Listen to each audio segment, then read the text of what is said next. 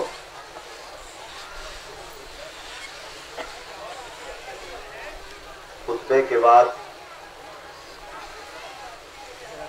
कोई आयत तय नहीं किया, इसलिए तय नहीं किया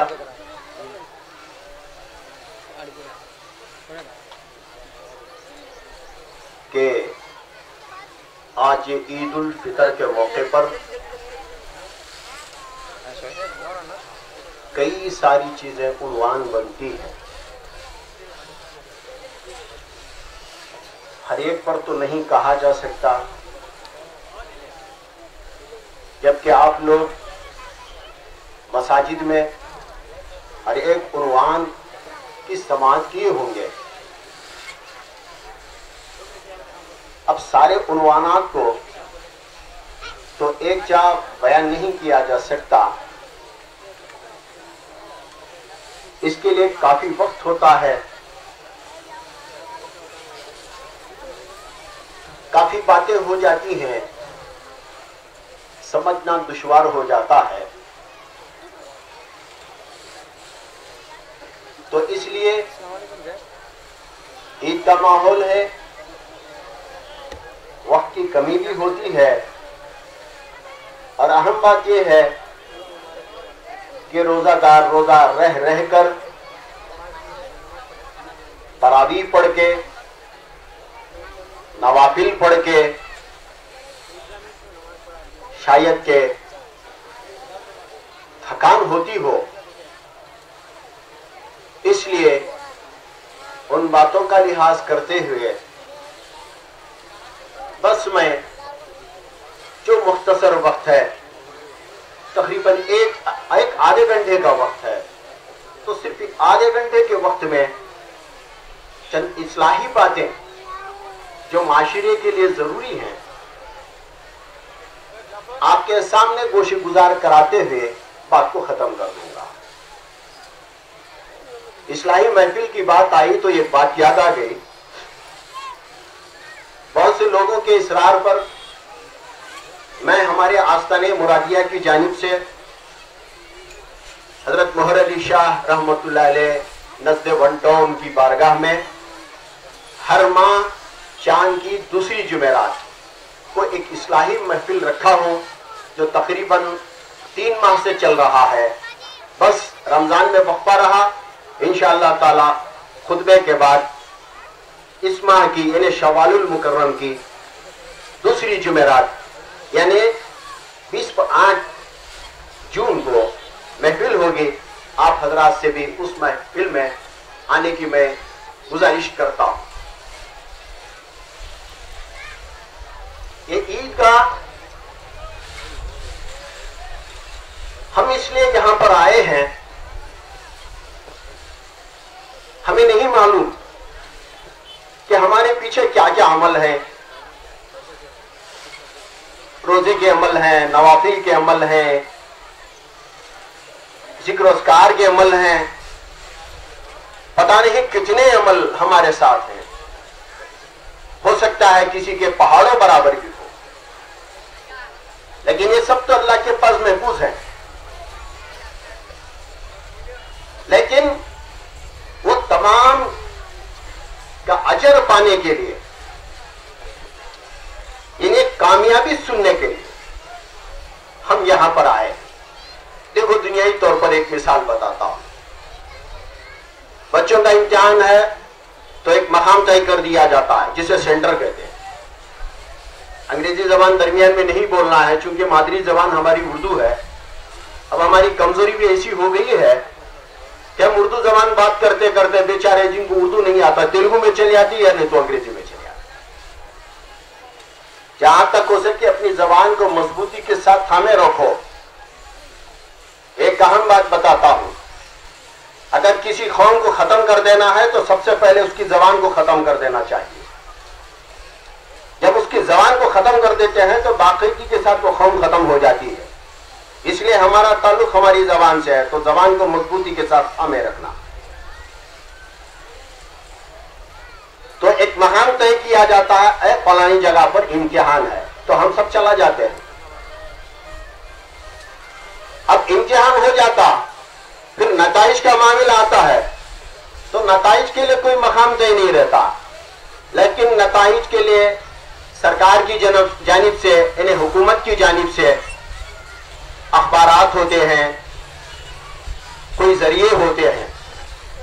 अब आजकल माहौल तो हर दुकान मकान पर बाकायदगी के साथ नताइज देख ले सकते हैं, है कि नहीं? तो नताइज देखने के लिए हम क्या करते हैं? सब कुछ जाकर वहां पे जमा हो जाते हैं। भाई मेरा देख तेरा देख, दुनियाई बात। पर नताइज के लिए सब इकट्ठा होते हैं। अब हाल ये होता है, दिल में परागंदगी, परेशानी, क्या था कि कैसे रहता कि, है कि नहीं। अब कामयाबी का रहा, चेहरे पे निखार आ जाता, नाकामी का रहा, परेशान। अब अल्लाह की बना, अभी हमारे भाई साहब ये बात बता रहे थे, छोटे भाई, अब हमारी हालत ऐसी होगी कि हम माँ बाप के काबू में नहीं, माँ बाप हमारे काबू में, ऐसा माहौल आ गया है। अल्लाह की बना, हकीकत है, माँ बाप के काबू में रहने से उसकी दुनिया भी संवरती है, आखिरत भी संवरती है, वरना दोनों तबाह हो जाते। तो बच्चे ऐसे हो गए हैं, नाताइज में नाकाम तो गया सीधा खुदकशी कर लिया। अब दूसरा ये भी माहौल आ गया, अल्लाह की बना, अल्लाह हिफाजत में रखे। अब क्या बताऊं, ये नजारे ऐसे आ गए हैं, तरक्की याफ्ता जमाना है, हर एक के हाथ में टीवी। अब वो टीवी में पता नहीं हर किस्म की चीजें, बड़े तो दरकिनार बच्चों के हाथ में आ गए। अब हर किसी के हाथ में टीवी, अब वो टीवी में जो चलता है ये इन्हें करने के लिए तैयार। बाज नौजवानों को देखने के बाद अफसोस होता है, तबीयत तो चाहती है कि उसे बिठाकर गुंडू कर दे, लेकिन क्या करें, इख्तियार नहीं है हमारा। एक जमाना था खाजी साहब को इख्तियार होता था, आज खाजी साहब की कोई अहमियत नहीं। अब कड़पे की बात तो क्या बताऊं मैं, गिला शिकवा नहीं है, गली गली को खाजी काउंसलर की हालत। अब किसका बात दौर चलता भाई, किसकी बात चलती, किसकी अहमियत। अब लोग क्या कह रहे, चलो भाई तुम्हें जिस तरह से कर रहे हैं, चलो अब हमें हमारा फैसला कर लेते हैं। मामला क्या होगा, चंद का मामला आगा तो खुद इंटरनेट है, पब्लिक खुद तय कर लेती है। अब खाजी साहब की भी जरूरत नहीं, मुल्ला साहब की भी जरूरत नहीं, मौलवी साहब की भी जरूरत नहीं। माहौल 1925 में एक हमारे आखिरी फर्द, एक आखिरी बुजुर्ग जिनका नाम खाजी मुस्तफा हुसैनी अलैहि रहमा, 1925 में पैदा हुए, आखिरी खाजी साहब। मैं आखिरी इसलिए कहता हूं कि वो खाजी साहब का पावर इस तरह से था, जबकि उनका सिलसिला तो नवाबों से, यानी नवाबों के जमाने से उनके बाप दादाओं का सिलसिला नहीं, ये बाप दादा उनके खाजी रहे हैं। अब ये अंग्रेजों के जमाने के आखिरी खाजी 1925, जिनके नाम से गली भी है शायद के वो गली के लोग भी हमारे दरमियान होंगे, खाजी मुस्तफा हुसैनी स्ट्रीट, खाजी मुस्तफा हुसैनी रोड भी कहते हैं, उन्हीं के नाम से है। तो हालत ऐसी थी, बेंच मजिस्ट्रेट खाजी साहब, फुल पावर, खाजी साहब तय करना सब कुछ, सारा निजाम खाजी साहब का, खाजी साहब बोले जैसा। और दूसरा मामला ये भी था, पूरे मसाजिद के सदर, पूरी बारगाहों के सदर, चिराग बत्ती का मामला जो भी होता इन्हीं से जुड़ा रहता, हुकूमत से वो लेना वो देना। अब मामला देखिए, ईद को आने का इरादा करते तो सामने एसपी होता, उसके पीछे कलेक्टर, उसके पीछे ये और उसके पीछे इनके साथियां। ईद का गोला को छोड़ते, नमाज अदा होने के बाद फिर सीधा ले जाकर खाजी साहब के घर को छोड़ते, खाजी साहब के घर में मुंह मीठा करके अपनी अपनी जगह को चले जाते। अब खाजी साहब बोले तो पुलिस वाला भी नहीं आता, ये दौर भी था। तो ये दौर 1925 में उनके वफात के बाद खत्म हो गया। तो बताने का मकसद यह है कि ये पावर मुसलमानों को होता था, वो पावर खत्म हो गया। अब माहौल ऐसा आ गया है कि कोई किसी की बात सुनने के लिए तैयारी नहीं, खुद बड़े हो गए, खुद मुख्ताराना मामला हो गया। जानते हैं खुद मुख्ताराना मामले में क्या होता है, टेररिज्म बढ़ता है, शिद्दत बढ़ती है, तबाही आती है, कौम तबाह हो जाती है।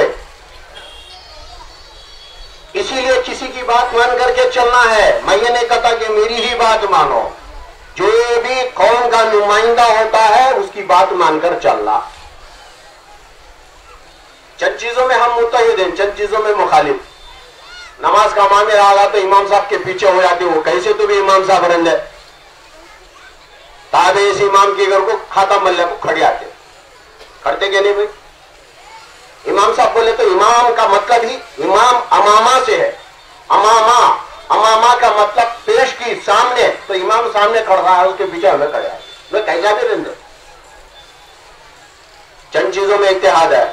अब मस्जिद से बाहर निकल गए, ईदगाह से बाहर निकल गए, तो इमाम साहब कौन की, हमें कौन की? कोई पास लिहाज नहीं। मैं ये नहीं कहता कि पास लिहाज में उनके पीछे जाओ, उनके बाजू जाओ, ये नहीं मेरा बोलने का मतलब। खवानीन में पाबंदी। एक बड़े आदमी की बात सुना, खैर मामला इस तरह से हो गया है, नौजवान बच्चे पता नहीं हालत ऐसे बना लिए, ऐसे शक्ला, अल्लाह की पनाह। देखे तो बाला अजीब अजीब बाला, रंगा लगा को रहती, बाजू से कटकर को हती, बीच से कटकर को हती, पीछे से कटकर को हती, पता नहीं क्या तरीके हैं। शरीयत में 3 तरीके हैं। एक खशखशी बाल रखना, यानी तो पूरा हलक कर देना, मोड़ा देना, नहीं तो गिरदा रखना, वो भी नहीं गेसू रखना, लंबे लंबे औरता रखते ना, बीच में मांग कर को इधर उधर, बुरा न को समझो, हकीकत इस तरह से गेसू भी रख सकते हैं। मेरे और आपके आका सैयद कौन मक्का सल्लल्लाहु अलैहि वसल्लम बाकायदगी के साथ बीच में मांग करके इधर बाल उधर बाल छोड़ करके सरकार मदीना सल्लल्लाहु सब पे हमामा सजाते थे। सुभान अल्लाह, तसव्वुर कीजिए नबी पाक सल्लल्लाहु के ताल्लुक से। तो 3 कानून है। किसका बच्चा भाई फलाने मदर साहब का, भाई मदर साहब इसमें है तो उसे में नहीं आना। मदर साहब का बच्चा कहीं टेढ़ा बिंगा है तो साहब इन्हीं को बोले, सब मत समझो, बात बता रहा हूं। खादर साहब का बच्चा है, फलां का बच्चा, मुसलमान का बच्चा, मुसलमान के बच्चे की हालत है। मैं पूछा नौजवान, मियाँ इधर आओ, क्या नाम है मियाँ? मुसलमान नाम बताया। अब नामा भी कहीं को भाई, क्या नाम मियाँ तुम्हारे बाबा का? अब नामा बोले, अब नामा भी गई। बोले क्या मियाँ ये हुलिया बना लिया? ऐ साहब आज का माहौल अल्लाह की बना। शरीयत का फैसला सुन लीजिए, अगर कोई किसी का ताक़ुब करता है वो काफिर है तो काफिर बिल यकीन जहन्नम में जाएगा। उसके साथ ताक़ुब करने वालों को भी जहन्नम में धकेल दिया जाएगा। क्यों भी भेजा हम ऐसे हुलिये बनाकर उनके पीछे जहन्नम में चले जाना? यकीन है ना हमारे औलिया करम जन्नत में जाएंगे, यकीन है हमारे सहाबा जन्नती हैं, यकीन है कि नबी पाक सल्लल्लाहु अलैहि वसल्लम जन्नती है। जन्नत उन्हीं की है, वही तकसीम करेंगे, जन्नत में जाने का वही फरमान जारी करेंगे। तो क्यों ना हम इनका हुलिया अपना ले, इनके तरीके को अपना ले जिंदगी में। तो बिल यकीन जब हम उनके हुलिये को अपना लेंगे तो उनके साथ हम भी जन्नत में होंगे। क्या भाई हम जन्नत में जाना कि नहीं? बिल यकीन जाना है, लेकिन जन्नत में जाना है तो सिर्फ ऐसी ख्वाहिश मत रखो कि हम जन्नत में चले जाएं। जन्नत में जाने से कुछ मजा नहीं मिलता। सिर्फ जन्नत के तलबगार, जन्नत के लालची मत बनो। जन्नत अगर तलब करना ही है तो ऐसी तलब करो कि ऐ अल्लाह तेरी रजा हो, जन्नत में तेरे दीदार के साथ हो, नबी की सोहबत के साथ हो, सहाबा की सोहबत के साथ हो, बुजुर्गों की सोहबत के साथ हो, जन्नत में हो, तभी मजा आता है। सहाबा भी क्या तलब करते थे? ऐ अल्लाह तू अगर जन्नत देना भी है तो इस तरह की जन्नत देना सरकार की गुलामी हो। अल्लाह अकबर, कैसे सहाबा थे। तो अजीज हाजिरीन, आज नौजवान बच्चों का हाल इस तरह से हो गया। तो हम ईदगाह में आते हैं तो किस लिए आते हैं भाई? हमारे ढेर सारे जो अमाल है ना, हमको मालूम नहीं क्या क्या है, कबूल हुए नहीं हुए वो भी नहीं मालूम, लेकिन हम आए हैं, किस इरादे से आए हैं? नेक इरादे के साथ, अच्छी उम्मीद लेकर आए हैं। कि अल्लाह ताला आज इसका इनाम देगा, इसका अजर देगा, और यह अजर भी हमको नहीं मालूम होता। और याद रखो, आने में एहतियात भी जरूरी है।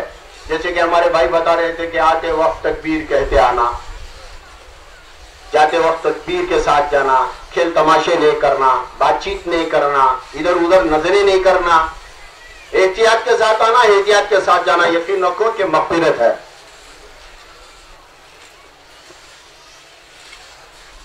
तो ये सारी एहतियातों के साथ हम माना। और दूसरी आम बात, इबादत करते हैं तो हमारे लिए है, लेकिन अल्लाह के हुक्म में दो हुक्म है। एक पाक परवरदिगार का हुक्म कि मेरा हुक्म मानो, दूसरा बंदे के ताल्लुक से भी है, क्योंकि हशर में दो तरह के सवाल होते हैं। एक पहला सवाल अपने ताल्लुक से पूछता है कि बंदे बता मेरी बंदगी किस तरह से किया। दूसरा सवाल होता है बता बंदों के साथ क्या मामला किया। तो हमारी हालत कैसी है मालूम है? सब आज हम हमारे ताल्लुक से सोच लेते हैं, किसी के ताल्लुक से नहीं सोचता। न तो हम अपने रिश्तेदारों के ताल्लुक से सोचते हैं, न अड़ोस पड़ोस के ताल्लुक से सोचते हैं, किसी के भी ताल्लुक से हम सोचते नहीं। जबकि हमारा फर्ज बनता है कि हम हर किसी के ताल्लुक से सोचें। मैं इसलिए कह रहा हूं, फितरे का मामला है। फितरा किस लिए दिया जाता भाई? रोजा के मकबूल होने के लिए। बोलेंगे ये क्या भाई है? फितरा दिए तो क्या रोजा कबूल होता? उसकी बंदगी है, उन्हें कबूल कर लेता? नहीं, अल्लाह ताला ताल्लुक रखा है। मैं यहां रोजा रखा बोले तो ये फितरा दे तभी तेरा रोजा कबूल, नहीं तो क्या रहता? तो लटका रहता। बोल अब फितरा दिया तो खुदा के बारगाह में पहुंच जाता। इसलिए रोजादार फितरा दे देना। और बहुत से लोग कहीं खुश हो जाएंगे। माफी चाहता हूं, मैं आप लोगों के साथ खिलवाड़ नहीं कर रहा हूं। मैं आपके जमीन को छेड़ रहा हूं, छिजोड़ रहा हूं, ताकि आप लोग गौर कर सकें। रोजादार की हैसियत के तो फितरा रोजा नहीं सोया मुनेला एक भी रखे नहीं चलता नहीं। रोजा नहीं भी रखा उसके लिए हुक्म फितरा दे देना। कब देना भाई? ईद से पहले कई को, ताकि गरीब भी इत्मीनान के साथ खुशी के साथ ईद मना सके। मेरे और आपके आका सैयद कौन मकान सल्लल्लाहु अलैहि वसल्लम का तरीके की एक झलक हम देख लेंगे। नबी पाक सल्लल्लाहु अलैहि वसल्लम ईद मनाने के लिए जाते हैं। ईदगाह की तरफ निकले, जो ही घर से निकले, रास्ते में एक बच्चा फटे पुराने कपड़े पहने हुए रो रहा है। नबी पाक सल्लल्लाहु अलैहि वसल्लम की रहीमी करीमी नजर पड़ी, करीब गए, बोले बेटा क्यों रो रहा है? तो बच्चा बोलने लगा, लोग ईद को खुशी खुशी जा रहे हैं, किसी के माँ बाप अपने बच्चों को साथ ले जा रहे हैं। काश मेरे बाप भी होते तो मुझे भी साथ ले जाते, मैं आज नए कपड़े पहनकर मैं भी खुशी मनाता। तो सरकार मदीना सल्लल्लाहु अलैहि वसल्लम पता लगाते हैं किसकी औलाद है, तो पता चलता है कि एक सहाबी की औलाद है। अल्लाह अकबर। बहरहाल कोई भी हो क्यों ना हो, नबी पाक सल्लल्लाहु अलैहि वसल्लम वो बच्चे को हाथ थामते हैं, उसके बाद अपने घर ले जाते हैं, नहलाने लगाते हैं, उसके बाद इमाम हसन और हुसैन के कपड़े पहनाते हैं और उसे उसके बाद अपने साथ लेकर ईदगाह की तरफ जाते हैं, खुशी मनाते हैं। ईदगाह से फारिग होने के बाद अपने घर में आते हैं, जो शीरनी होती है, जो खाना पीना होता है, वो बच्चे को खिलाते हैं। कहते हैं बेटा तुम्हारे बाप नहीं है, मायूस नहीं हो जाना, मैं तुम्हारा बाप। तुम्हारी मां नहीं है, अफसरदा नहीं हो जाना, मेरे अज़वाजे मुत्तहरात तुम्हारी मां है। बेटा अगर बहन नहीं है तो मायूस नहीं हो जाना, फातिमा तुम्हारी बहन है। अगर भाई नहीं है तो मायूस मत हो जाना, मेरे हजरात हसनैन तुम्हारे भाई हैं।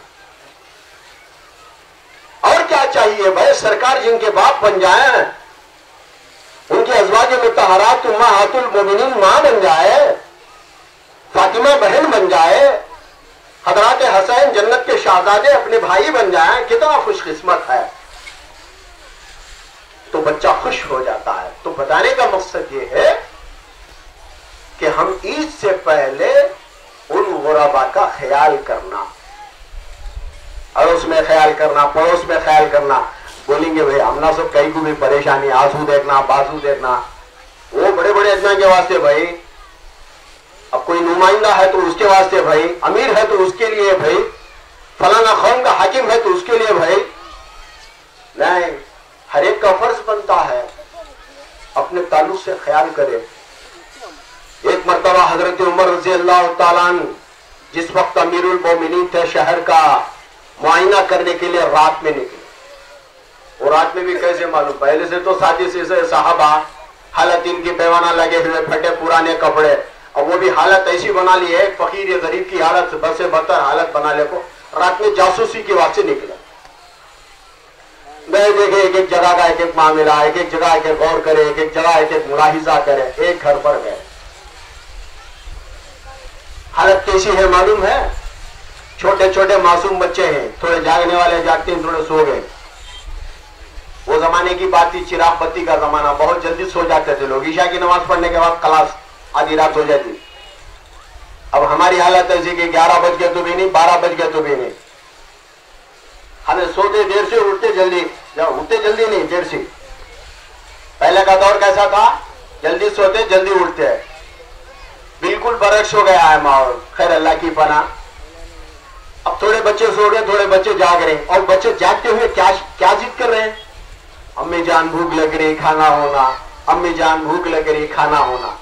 तो माँ बच्चों को क्या दिलासा दे रही? बेटे हंडी चढ़ रही, हंडी में पक रहा, सब्र करो बेटे, पक जाएगा, खाना खिला देंगे। अब इसी तरह बोलती रही, देखते रहे, आंसू बहाते रहे, रोते रहे, धाए धाए रोते रहे, आवाज के बगैर। अब यहां तक कि दिलासा देने में बच्चा भी जरा ऊँग रहा था, ऊँगते ऊँगते उन्हें भी सो रहा। अब माँ क्या करी? हंडी चूल्हे पर से उठा को बाजू रख डाली। अब बाजू रखी, बोले तो खाना तैयार नहीं था। देखो फिर उसके बाद क्या है माजिला। तो हजरत उमर रज़ी अल्लाह तआला अन्हु दरवाजे पर दस्तक किए। औरत आवाज की, कौन है? बोले कि मैं उमर हूं। घर लगी, अमीरुल मोमिनीन बादशाह मेरे घर पर आ गया है। दरवाजा खोली, देगी क्या बात है, क्या माजरा चल रहा है? कुछ नहीं। अल्लाह अकबर, गरीबी काट रहे हैं, फाका कशी चल रही है, फिर जबान पे गिला नहीं, शिकवा नहीं। आज हमें कुछ नहीं मिलता तो मौला को गालियां दे देते,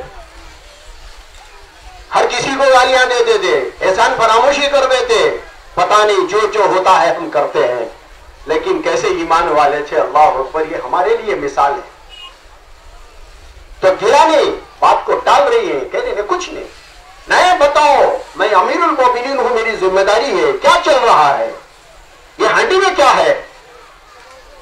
तब कहने पर दिखाया जाता है तो वो हांडी में पत्थर हैं जिसमें पानी डाल करके उठाया जा रहा है। तो गोया बच्चों को ये दिखाने के लिए कि वजन है, खाना पक रहा है। तो हजरत उमर इतना रोए कि आपकी दाढ़ी मुबारक गीली हो जाती है। अल्लाह से माफी चाहते हैं। याद रखो, जब बंदों का मामला इस तरह का होता है तो अल्लाह से माफी नहीं चाहना, बंदों से चाहना है। क्योंकि जब बंदे माफ करते हैं तो अल्लाह माफ करता है। यहां से बंदे से माफी का मामला है। तो हजरत उमर धाए धाए रोते हुए माफी चाहते हैं। मैं अमीर होकर के अफसोस है मुझ पर, मैं तुम जैसे लोगों पर गौर नहीं कर सका, मैं तुमसे माफी चाहता हूं। तो गोया माफी तलब करने के बाद अपने घर की तरफ जाते हैं, सीधा खादम को उठाते हैं, चाबियां तलब करते हैं। तो खादम रात में घबरा जाता है, पूछने लगता है क्यों, चाबियों की क्या जरूरत है? तो कहते हैं कि दे, मुझे जरूरत है। तो उसके बाद वो चाबियां लेते हैं, खजाना खोलते हैं। खजाने में कुछ माल था, अनाज पानी था। तो अनाज पानियों को आप खुद अपने हाथों से तैयार करते हैं, उसे इकट्ठा करते हैं। तो खाजन कहता है कि सरकार मैं आपका गुलाम हूं, खादिम हूं, मैं कर दूंगा। तो कहते कि नहीं, ये मेरी जिम्मेदारी है। उसके बाद आप पूरे तैयार करते हैं, फिर उसको एक बोरी में तैयार कर लेते हैं। वो बोरी को अपने कंधे पर उठाते हैं। तो खाजन लरस कर कहता है कि सरकार मैं आपका गुलाम हूं, मेरी ये जिम्मेदारी है, मेरा फर्ज है, मैं उठा लूंगा उसको, आप आगे बढ़िए। तो कहते कि नहीं, हशर में मेरे अमाल को मैं उठाने वाला, तू नहीं। तो अगर वो अपने कंधे पर लाद कर जाते हैं सीधा, फिर वो मकान पर दोबारा दस्तक देते हैं। तो वो लोग दरवाजा खोलते हैं तो सारा अनाज रखते हैं, उसके बाद पकाने लगाते हैं, उसके बाद बच्चों को उठाकर खिलाते हैं, उसके बाद फिर आखिरी बार माफी तलब करके हजरत उमर रज़ियल्लाहु तआला अपने दरबार की तरफ हाजिर होते हैं। तो अजीज हाजिरीन, बताने का मकसद यह है, हर किसी का फर्ज है, हम दौलतमंद हैं, अगर दौलतमंद नहीं भी है खुदा का शुक्र मानो, हम मोतदी से ही जरूर है, हमारे पास खाना कपड़ा है, हमारे पास सारी आसानियां आसूदियां हैं, हम गरीबों से बेहतर है। तो हमारी जिम्मेदारी बनती है कि हम हमारे से जो कमतर है उन लोगों पर हम गौर करना चाहिए, वरना याद रखो खुदा की बारगाह में हम इसके बारे में सवाल करेंगे तो सवाल का जवाब देना बहुत ही मुश्किल हो जाएगा। अजीज हाजिरीन, हो सकता है कि पाक परवरदिगार हमारी इबादत हुई हो ना हुई हो, पाक परवरदिगार अरहमुर राहिमीन कह रहा है, तो उससे बढ़कर कोई मेहरबान नहीं, वो हमें माफ करके अपनी रहमत के आगोश में ले सकता है। लेकिन बंदों के मामले में अगर ऊंच नीच हो जाती है, कोई कमी हो जाती है, तो पाक परवरदिगार बाजू रख देता है, कहता है कि जब वो माफ नहीं करेंगे तो मैं तुम पर रहम नहीं कर सकता। तो भला बताओ कि हम जन्नत में कैसे जाएंगे? आज लोग सोचते हैं चलो कि हम बंदगी कर ली, हम जन्नत के मुस्तहिक हो गए। नहीं मिलने वाली जन्नत, अमाल से जन्नत नहीं मिलती, अमाल से जरूर दर्जा मिल सकता है। जन्नत मिलने के लिए अमाल के साथ साथ लोगों की खिदमत का भी मामला है। तो अजीज हाजिरीन, हम उनके भी बारे में गौर करना चाहिए। फितरे के ताल्लुक से बाहर कहने की जरूरत नहीं है, मसला है 2 किलो 50 ग्राम गेहूं। अब इसमें भी होशियारी नहीं करना भाई, चलो होलसेल में जाओ दरियाफ्त करेंगे, सस्ते में मिल जाता है। रिटेल बाजू आजू दुकान में पूछो, होलसेल से जरा बढ़ के रहता, पूछो कितना है मियाँ, वो रेट देना, फिर भी एक हिसाब से तय किया गया है 70 रुपए, फिर भी आजू बाजू दरियाफ्त करो, 70 रुपए से भी बढ़कर है तो दे दो। लेकिन अगर फितरा नमाज से पहले नहीं दिए हैं तो गुजारिश है कि नमाज से फौरन फारिग होते ही रास्ते ही में देते जाए। गरीब मुसलमानों का ख्याल है, यह फितरा ज़कात का मामला गरीब मुसलमानों को देना है, इसके लिए हुक्म है। और खैरात करते हर किसी को दे सकते हैं। फितरे का मामला, ज़कात का मामला मुसलमान ही मुस्तहिक, वो भी गरीब मुसलमान। और याद रखो इसमें सादात को नहीं देना, सईदुल सादात आले नबी जो बेटी जिसके नाम पे सैयद लग गया, हरगिज़ नहीं देना, चाहे वरी भी क्यों ना हो। अगर आपको मेहरबानी होती है तो उसको अपना जाती पैसा दे देना। बस इन्हीं चंद कलिमात के बाद मैं अल्लाह से दुआ करता हूं कि अल्लाह ताला हमारे यहां पर हाजिर होने को कबूल फरमाए, और जो उम्मीदें लेकर आए हैं मौला तो उम्मीदें पूरे फरमा। जो जो हम उम्मीद लेकर आए हैं, अमाल लेकर तेरी बारगाह में हम आए हैं मौला, ये अमाल तेरे पास है, जो जिसका सिला है तू इतना रहीम है, करीम है, इतना दिल वाला है परवरदिगार, तू हमारी सोच से बढ़कर के देना और अमल की तौफीक देना। आमीन व आखिरु दावाना इल्लल बलाग। बरकल्लाहु लना व लकुम बिल कुरानिल अज़ीम व नफ़अना व इय्याकुम बिल आयाति व ज़िक्रिल हकीम। इन्नहु तआला जवादुन करीमुन मलिकुन क़दीमुन बर्रुर रहीम बरब्बुल haleem. Asyara kata boksubas, tui asyara kata boksubas, tui asyara kata boksubas. Rabbana la tu'akhidhna in nasina wa akhtana, Rabbana wa la tahmil alayna isran kama hamaltahu ala alladhina min qablina, Rabbana wa la tuhammilna ma la taqata lana bihi wa'fu 'anna waghfir lana warhamna, wa'fu 'anna waghfir lana warhamna, wa'fu 'anna waghfir lana warhamna,